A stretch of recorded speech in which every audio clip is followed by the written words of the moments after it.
Assalamualaikum warahmatullahi wabarakatuh. Selamat sore teman-teman. Perkenalkan, nama saya Firdias Astia Safitri dan dua teman saya yaitu Sukma Febrianingrum dan Ulis Armanda. Kami dari kelompok 7 ingin mempresentasikan hasil diskusi kami. Materi yang akan kami bahas yang pertama adalah A. Landasan pendidikan. Yang kedua adalah B. Psikologis. Yang ketiga adalah C. Filsafat pendidikan. A. Landasan pendidikan. Pengertian. Secara leksikal, landasan berarti tumpuan, dasar, atau alas. Karena itu, landasan merupakan tempat bertumpu atau titik tolak atau dasar pijakan. Titik tolak atau dasar pijakan ini dapat bersifat material, contohnya landasan pesawat terbang. Dapat pula bersifat konseptual, contohnya landasan pendidikan. Landasan yang bersifat konseptual identik dengan asumsi. Adapun asumsi dapat dibedakan menjadi 3 macam, yaitu aksioma, postulat, dan premis tersembunyi. Pendidikan antara lain dapat dipahami dari dua sudut pandang. Pertama, dari sudut praktek, sehingga kita mengenal istilah praktek pendidikan. Dan kedua, dari sudut studi, sehingga kita kenal istilah studi pendidikan. Praktek pendidikan adalah kegiatan seseorang atau sekelompok orang atau lembaga dalam membantu individu atau sekelompok orang untuk mencapai tujuan pendidikan. Kegiatan bantuan dalam praktek pendidikan dapat berupa pengolahan pendidikan, makro maupun mikro, dan dapat berupa kegiatan pendidikan, bimbingan, pengajaran, dan atau latihan. Selanjutnya ada studi pendidikan. Studi pendidikan adalah kegiatan seseorang atau sekelompok orang dalam rangka memahami pendidikan. Berdasarkan uraian di atas, dapat disimpulkan bahwa landasan pendidikan adalah asumsi-asumsi yang menjadi dasar pijakan atau titik tolak dalam rangka praktek pendidikan dan atau studi pendidikan. Selanjutnya ada fungsi. Misi utama mata kuliah landasan-landasan pendidikan dalam pendidikan tenaga kependidikan tidak tertuju kepada pengembangan aspek keterampilan khusus mengenai pendidikan sesuai spesialisasi jurusan atau program pendidikan, melainkan tertuju kepada pembangunan wawasan kependidikan, yaitu berkenaan dengan berbagai asumsi yang bersifat umum tentang pendidikan yang harus dipilih dan diadopsi oleh tenaga kependidikan, sehingga menjadi cara pandang dan bersikap dalam rangka melaksanakan tugasnya. Berbagai asumsi pendidikan yang telah dipilih dan diadopsi oleh seorang tenaga kependidikan akan berfungsi memberikan dasar rujukan konseptual dalam rangka praktek pendidikan dan atau studi pendidikan yang dilaksanakannya. Dengan kata lain, fungsi landasan pendidikan adalah sebagai dasar pijakan atau titik tolak praktek pendidikan dan atau studi pendidikan. Berikut kami akan menjelaskan mengenai contoh isunya. Persoalan pertama mengenai isu pendidikan di Indonesia yang paling terekspos menurut Menteri Pendidikan dan Kebudayaan Republik Indonesia Nadiem Makarim adalah delta atau gap antara daerah tertinggal dan perkotaan Indonesia.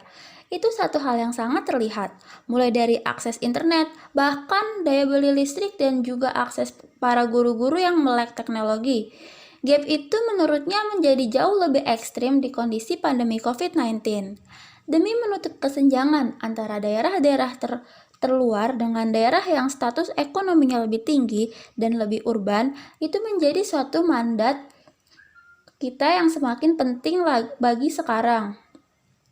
Banyak dari effort ini bukan cuma lintas kementerian, tetapi juga lintas pemerintahan daerah, pusat ataupun swasta. Tidak mungkin itu tercapai hanya satu pihak, butuh gotong royong semua ekosistem, terangnya. Masalah selanjutnya, ia mengakui bahwa teknologi di dunia pendidikan untuk mencapai pendidikan yang bermutu itu memiliki batas, terutama untuk anak-anak yang masih berada di usia belia. Persoalan ini semakin menantang untuk diatasi di masa pandemi COVID ini. Meski sudah banyak daerah-daerah yang adopsi teknologi baik, sulit untuk mensubstitusi interaksi tatap muka. Jadi menurutnya, pembelajaran jarak jauh atau PJJ dan penggunaan teknologi yang baik itu pada dasarnya dipengaruhi oleh guru yang baik dan mau belajar kebaruan teknologi. serta kemudian mengadaptasikan pembelajaran yang mereka dapat ke anak-anak muridnya. Untuk mengaktualisasikan solusi dari persoalan tersebut, ia pun merancang program guru penggerak. Program ini berupa pelatihan, identifikasi dan pembibitan calon pemimpin pendidikan di masa depan. Terkait arah program guru penggerak, Nadiem berkata akan berfokus pada pedagogi atau seni dalam menjadi seorang guru serta berpusat pada siswa dan pengembangan holistik. Menurutnya, tenaga pendidik dalam guru penggerak bukan hanya guru yang baik, tetapi punya kemampuan berinovasi dan mendorong tumbuh kembang murid. Dengan demikian, ujung dari pembelajaran saat ini mau pakai teknologi ataupun tidak adalah kualitas guru. Dan bagaimana sistem kita mencetak dan melatih guru-guru bukan hanya dengan kompetensi, tetapi dengan rasa cinta kepada anak yang jauh lebih tinggi, jelasnya. Dirinya pun melanjutkan, rigiditas dari kurikulum di Indonesia juga memiliki endapan problematika di dalamnya. Ia menjelaskan, kurikulum bukan hanya suatu modul-modul atau pendidikan kita untuk dipelajari anak. Lebih jauh, kurikulum itu sebenarnya akan menjadi garis panduan dan juga rambu-rambu para pendidik di Indonesia. Semakin ketat peraturannya, di sini semakin tertahan juga kreativitas dan inovasi para guru. Apalagi di situasi saat ini, di mana guru-guru harus mencari jalan yang lebih kreatif, memastikan pembelajaran masih dapat diselenggarakan, jelasnya. Demi menjawab tantangan ini, solusi cepat yang bisa diberikan oleh Kemendikbud adalah penyederhanaan kurikulum. Menurutnya, ini adalah pilihan terbaik, mengingat mentransformasi kurikulum itu tidak akan mungkin terjadi dalam masa krisis 3-6 bulan ini. Membuat kurikulum baru itu perlu pemikiran lebih mendalam, bahkan bisa memakan waktu hingga 5 tahun.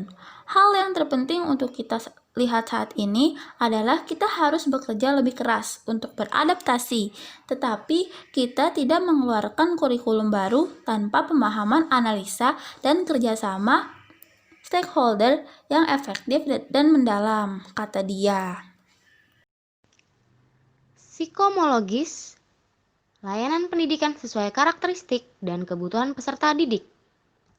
Pengertian psikomologis yaitu ilmu yang mempelajari tingkah laku dan pengalaman manusia yang sangat luas dan kompleks.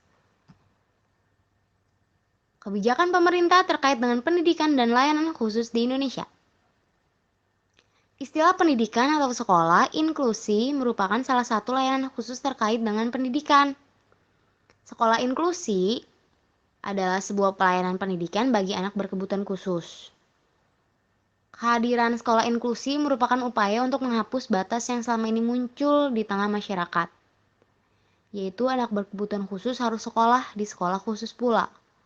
Dengan adanya sekolah inklusi, anak berkebutuhan khusus dapat bersekolah di sekolah reguler layaknya anak normal. Anak berkebutuhan khusus adalah istilah lain anak luar biasa, yaitu anak yang karakteristik khusus yang berbeda dengan anak pada umumnya. Perbedaannya terletak pada fisik, mental, intelektual, sosial, emosional, sehingga memerlukan pelayanan pendidikan khusus. Anak berkebutuhan khusus memiliki karakteristik yang berbeda antara satu dengan yang lain. Anak berkebutuhan khusus biasanya bersekolah di sekolah luar biasa, sesuai dengan kekhususannya masing-masing. Seperti sekolah luar biasa bagian A untuk tunanetra, bagian B untuk tunarungu, bagian C untuk tunagrahita, bagian D untuk tunadaksa, bagian E untuk tunalaras, bagian F untuk cacat ganda. Tujuan pendidikan inklusi yaitu meminimalkan keterbatasan kondisi pertumbuhan dan perkembangan anak dan memaksimalkan kesempatan anak terlibat dalam aktivitas yang normal. Kedua, jika memungkinkan untuk mencegah terjadinya kondisi yang lebih parah dalam ketidakteraturan perkembangan sehingga anak menjadi tidak berkemampuan. Ketiga, untuk mencegah berkembangnya keterbatasan kemampuan. Jadi pendidikan inklusi ini itu anak-anak itu agar lebih berkembang lagi, khususnya untuk anak-anak luar biasa. Model penyelenggaraan pendidikan inklusi, pendidikan reguler, pendidikan terbuka, atau sekolah umum, pendidikan di rumah homeschooling, dan pendidikan pesantren.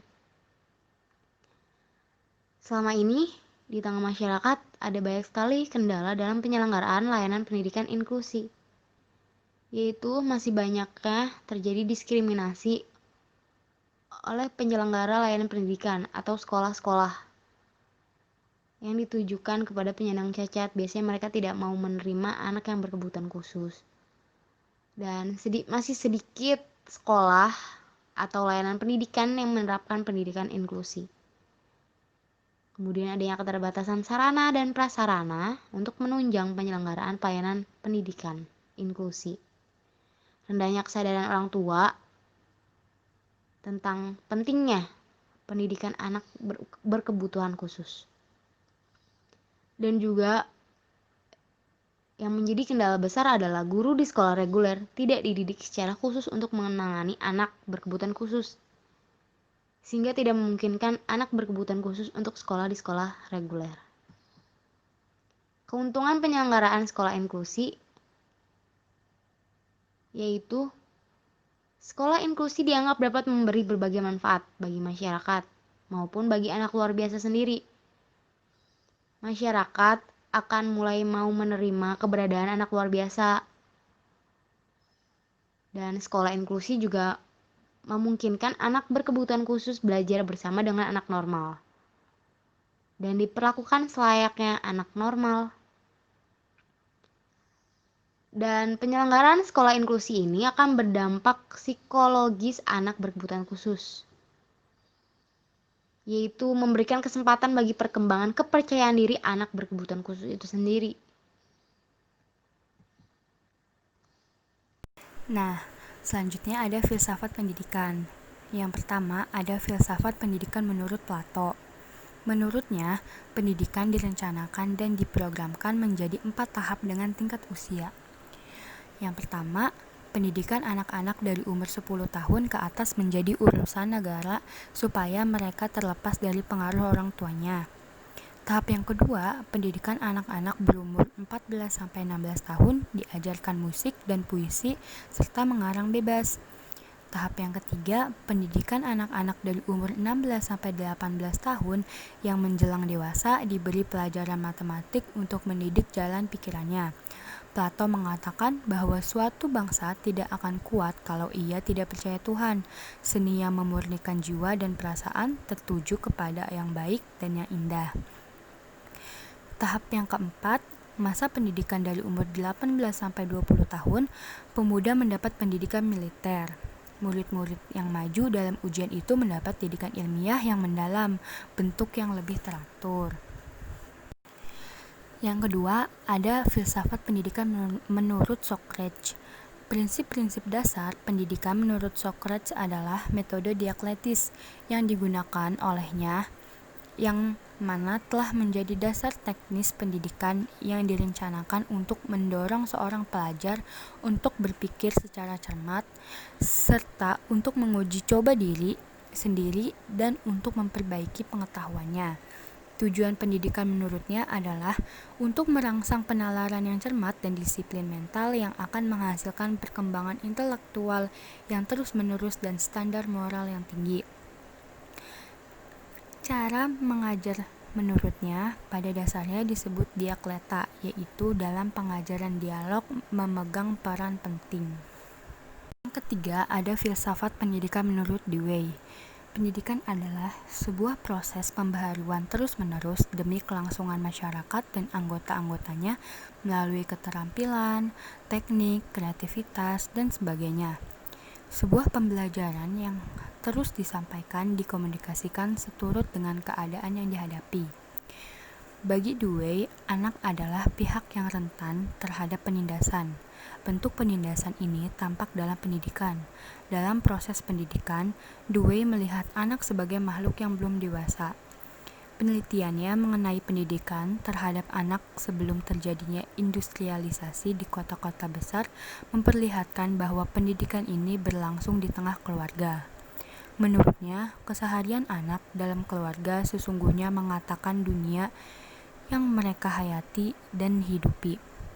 Di dalam keluarga, anak-anak belajar apa yang dibutuhkan masyarakat, dan masyarakat secara tidak langsung mengajarkannya melalui orang tua. Yang keempat, ada filsafat pendidikan menurut Aristoteles. Aristoteles sependapat dengan Plato, yaitu tujuan terakhir daripada filosofi adalah pengetahuan tentang wujud atau adanya yang umum. Aristoteles adanya itu tidak dapat diketahui dari materi benda belaka, tidak pula dari pemikiran yang bersifat umum semata. Seperti pendapat Plato tentang adanya itu terletak dalam barang satu-satunya. Selama barang tersebut ditentukan oleh yang umum, pandangannya juga yang realistis dari pandangan Plato yang selalu didasarkan pada yang abstrak. Ini semua disebabkan dari pendidikannya di waktu kecil yang senantiasa mengharapkan adanya bukti dan kenyataan. Ia terlebih dahulu memandang yang konkret, bermula dari mengumpulkan fakta-fakta yang ada kemudian disusun menurut ragam dan jenis atau sifatnya dalam suatu sistem. Setelah itu, ia meninjaunya kembali dan disangkut pautkan satu sama lain. Yang kelima, ada filsafat pendidikan menurut J.J. Rousseau. Prinsip dasar pendidikan yang dikemukakannya adalah bahwa suatu pendidikan harus diresmikan dengan sifat dan kebutuhan individu setiap anak. Dorongan hati dari setiap anak tidak boleh dibatasi. Dikatakan oleh Rousseau bahwa seorang anak lahir dengan sifat-sifatnya yang baik. Ia hanya akan memiliki sifat jahat bila ada pengaruh dari orang dewasa yang biasanya salah dalam membimbingnya, yaitu dengan disiplin keras dan contoh-contoh yang buruk. Selanjutnya ada aliran filsafat pendidikan.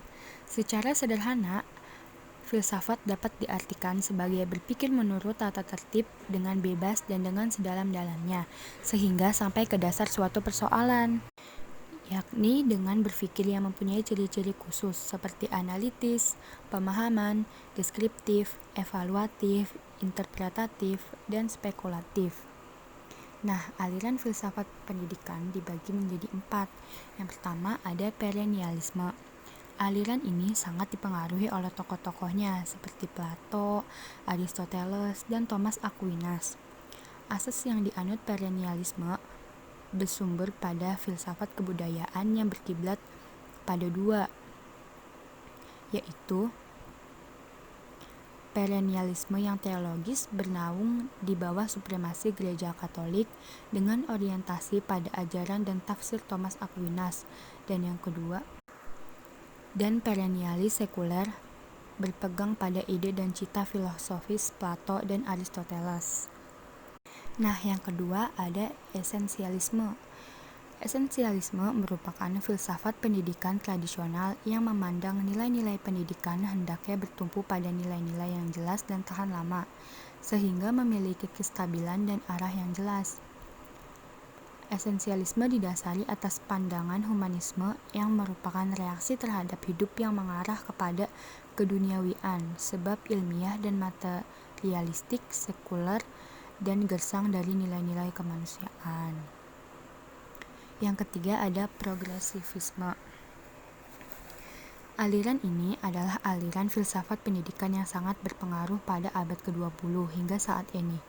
Pengaruhnya terasa di seluruh dunia, terlebih-lebih di Amerika Serikat. Usaha pembaharuan di lapangan pendidikan pada umumnya terdorong oleh aliran progresivisme ini.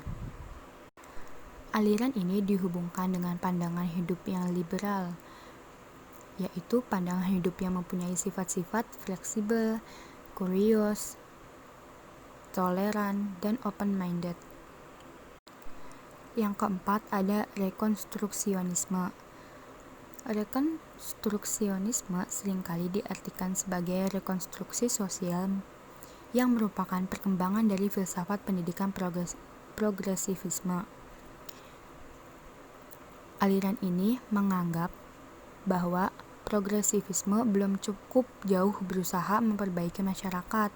Progresivisme hanya memperhatikan masyarakat pada saat itu saja, padahal yang dipengaruhi pada abad kemajuan teknologi yang pesat ini adalah rekonstruksi masyarakat dalam penciptaan tatanan dunia baru secara menyeluruh.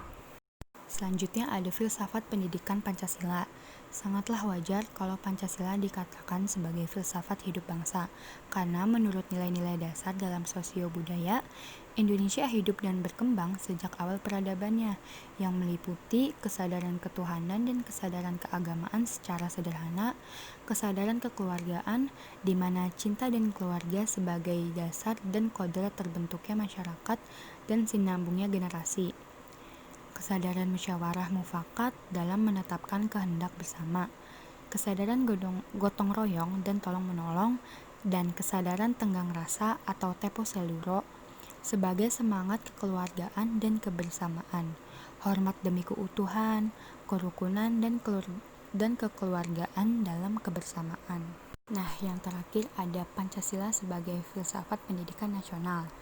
Hal ini termuat dalam Undang-Undang Nomor 2 Tahun 1989 dan Undang-Undang Nomor 20 Tahun 2003 tentang Sistem Pendidikan Nasional, yakni pendidikan nasional bertujuan untuk mencerdaskan kehidupan bangsa dan mengembangkan manusia seutuhnya, yaitu manusia yang beriman dan bertakwa kepada Tuhan Yang Maha Esa dan berbudi pekerti luhur, memiliki pengetahuan, keterampilan, kesehatan jasmani, kepribadian yang mantap dan mandiri, serta bertanggung jawab atas kemasyarakatan.